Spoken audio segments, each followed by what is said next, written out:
నిశ్శబ్దంలో వినిపించే నీ మాటల స్వరం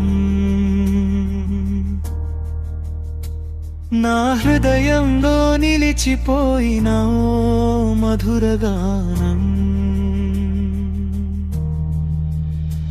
చూపుల్లో చెప్పిన అనుభూతులన్నీ మన స్నేహంలోనే కనబడే జ్ఞాపకాలన్నీ.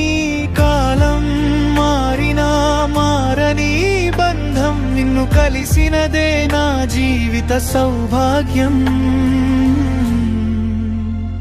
నువ్వు ఉంటే నా లోకం పూర్తవుతుంది, నీతోనే ప్రతి క్షణం అందంగా మారుతుంది.